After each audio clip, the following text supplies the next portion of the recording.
What's going on, everybody? It's Dom Heck from WizDom Cast, and we've got an awesome guest today. Today, we're introducing Brandon Lewis, who will be fighting on the Dana White Contender Series on September 13th, Week 8 versus Daniel Marcos. Let's present Brandon Lewis. How you doing, brother? Hey, what's going on? Appreciate it, Dom. I'm doing pretty well, man. Awesome, awesome. Yeah, we were talking a little bit before. You've been out in Vegas doing some media work, setting up for your fight. Just some basics. How you feeling? How are things going with training, man? So I'm about 2 weeks out from my fight right now, and I'll tell you what, this time frame in the week next is probably the worst I'll ever feel.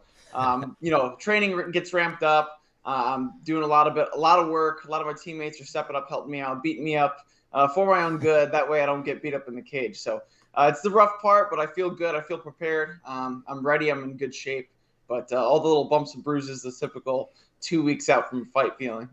Yeah, for sure. So 2 weeks out, you're probably doing some hard sparring right now, and then the last week is kind of focused on your weight cutting. Is that kind of your process? Yeah, a little bit. I don't go too crazy in the hard sparring. I've been training martial arts for a long time. Once in a while, it's good to get out of the way. But, when you get hit enough in the cage, especially, you don't need to do hard sparring all the time. But yeah, I've been getting my rounds in, doing some sparring, just a lot of technical work, a lot of cardio. And then that last week, like you said, yeah, just focusing on the weight cut, just kind of like long burning cardio sessions, long runs, swims, bike rides, things like that. Awesome, awesome. Yeah, man. And let me ask you too. So, what is kind of your martial arts journey? Like, what kind of got you into martial arts? How'd you start out in getting into MMA? So when I was like 6 years old, I think I watched a little bit too much of like the Rocky movies, and then I watched this guy Jean-Claude Van Damme in Bloodsport. He was doing like a splits in between two chairs and breaking bricks and kicking Kung Lao. I just got inspired by a lot of martial arts films and fighters, and the stories kind of inspired me. So through film, I kind of got into martial arts, and I was begging my parents, "Hey, can I please join karate? Karate, that was my thing." And so at 10 years old, I finally got able to join karate, and then I fell in love with other martial arts as well. So I got a little bit of judo, Japanese jiu-jitsu. I started mixing it up and competing right away. And at 15 years old, I kind of tried out a little bit of everything, and I fought my first time amateur MMA. And I live in Florida, by the way, so it's not legal to fight under 18 in Florida. So I had to drive up to Virginia to take my first amateur MMA fight. I was fighting adults as a teenager. When I turned 18, I made my professional debut. And then from here on out, 6-1, and about to make my return on Dana White's Contender Series.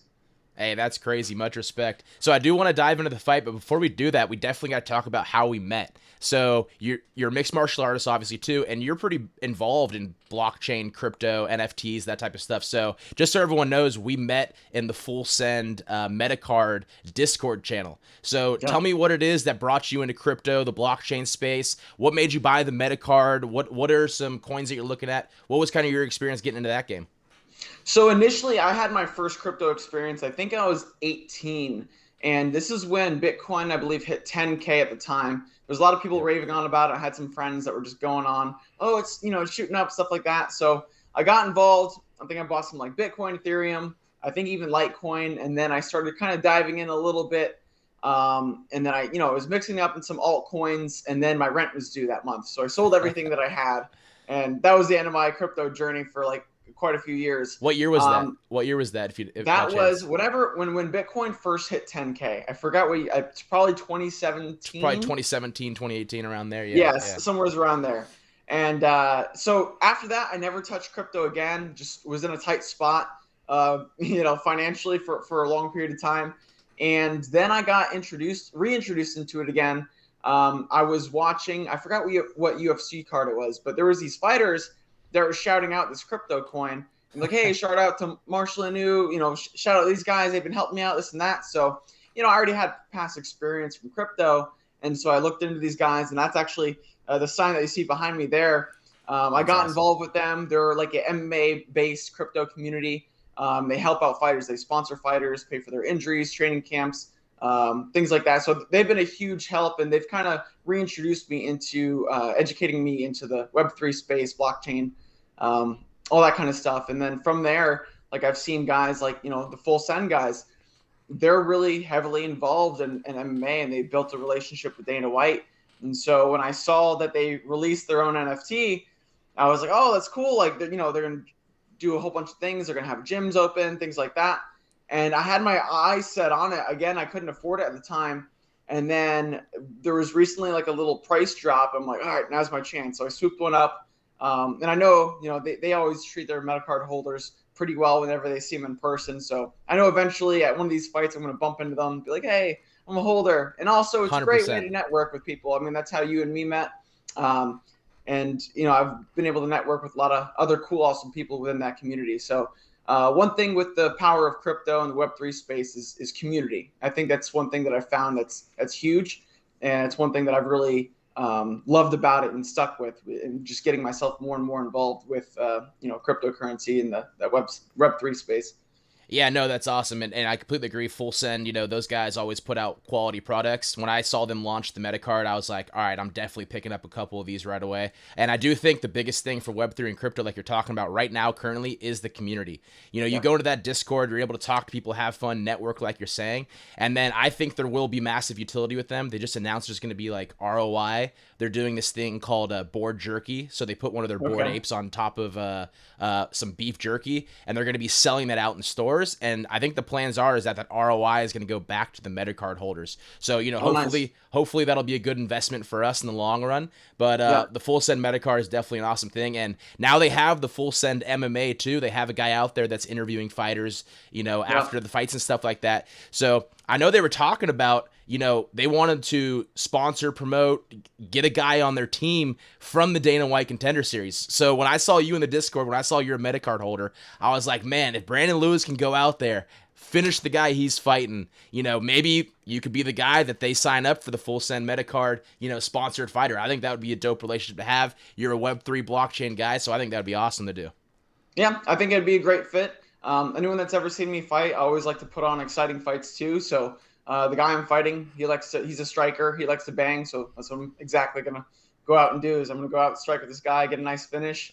I'll hook up with OG, the guy that runs Full Send MMA, and, we'll see who comes of it. But regardless, I'm glad to be part of the community. And, nothing but big things for Metacard holders. Definitely love it. So let's talk about your fight. So you're fighting a guy named Daniel Marcos, who's 12-0. So this guy has fought 12 other people who came in with the same mindset as you, that they wanted to beat this man and they weren't able to do it. What's going to be different for you and getting a finish on this guy? One, I think I'm going to be the highest level of competition this guy's faced. One thing, he's from Peru, so I know he's going to come hungry. He's going to be, he's fighting for his family. He's got a lot of things to fight for, a lot of opportunity that's presented to him. But I think I'm the highest level guy that he's ever fought. I've been around. I fought people from top camps, American top teams, all these big gyms, and I'm never shying away from a fight. It doesn't matter what gym you come from. Doesn't matter what your credentials are. It doesn't matter to me. I'm out there. I'm gonna be in your face. I'm gonna swing, and we'll go from there. But yeah, this guy. I mean, he's a striker. I think he's got 7 knockouts on his record. Like you said, he's 12-0. He's a good guy.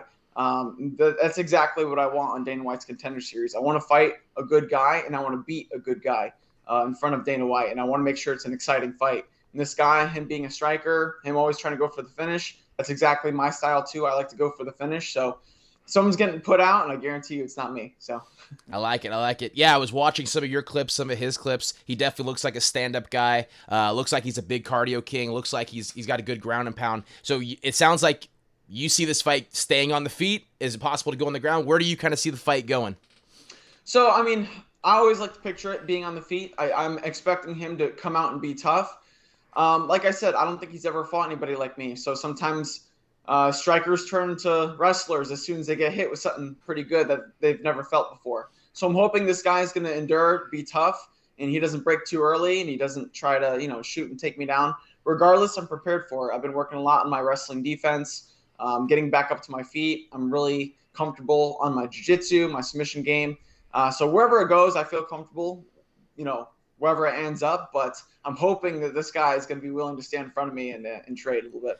That's what the Dana White Contender Series is all about, is creating an entertaining fight. That's the fight game's so crazy, honestly. Like, we just watched this Leon Edwards versus Kamaru Usman fight and saw how in one moment a fight can really, really turn around. Like, this fight game's so crazy. And the Dana White Contender Series is honestly one of the craziest aspects of martial arts to me. It's like, it's giving a person like you the opportunity to achieve your dream. And if you're not able to, it's back to the normal life. It's like the Dana White Contender Series is one of the craziest things I've ever seen. It's like a reality show with a sport and martial arts all combined into one. How excited are you about this opportunity? Like, you have fought on the Dana White Contender Series before, and you came up short on that one by decision. And what's going to be different this time? What excites you about this fight? What's pushing you to get it done this time? So I fought right around this time last year on Contender Series. So I was on season 4. I think this is season 5. Yeah. And the guy that I fought, he was a wrestler.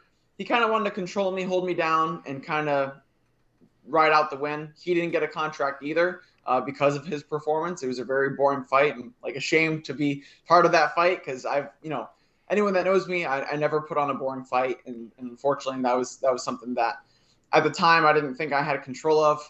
In the second round, I fractured my orbital floor, lost vision in my right eye. I had double vision going on, and then, I knew I was down 2 rounds. At the third round, I was like, all right, screw it. Let me just come forward, close one eye, and unfortunately, he just wanted to take me down and hold me down for the rest of the round.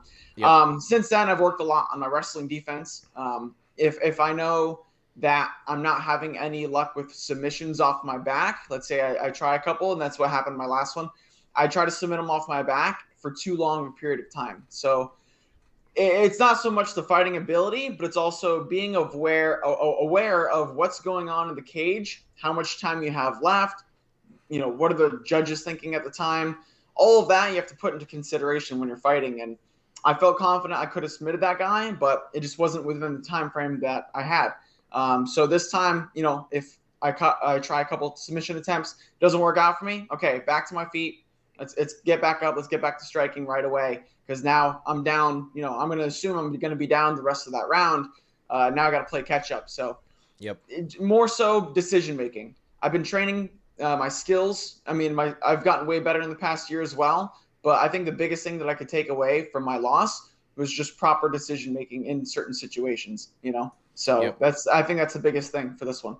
Yep, for sure. And it's also worth mentioning, right after that, you took another fight and you got to finish right after that. So that's much respect. And obviously, if they're already having you back within a year later, there's obviously something that Dana and the team see within you and your fighting ability. So, going out there, and getting a win right after, I think is huge for you. And I'm looking forward to seeing this fight, man. And so let everyone know what your kind of social medias are so they can come check you out. Again, you're going to be fighting on the Dana White Contender Series on Tuesday, September 13th. Brandon Lewis, let us know your social media so we can check you out, man. Yeah, you can search me on pretty much almost every platform. Brandon Lewis MMA. That's Instagram, Twitter, Facebook. I think I'm on TikTok. I'm trying all sorts of stuff. I'm trying to push out my socials as much as I can. So, yeah, follow me, Brandon Lewis MMA, on pretty much everything. Go look it up and make sure you tune in Tuesday, September 13th on ESPN Plus. Because I'm going to go put this guy out and then get a contract and then go hang out with full send guys. So love it. Hey, bro, the Metacard community's got your back. We're rooting for you. We're going to be watching this fight. Brandon Lewis, appreciate your time. Good luck in your fight. Get it, brother. Appreciate it, man. Appreciate you.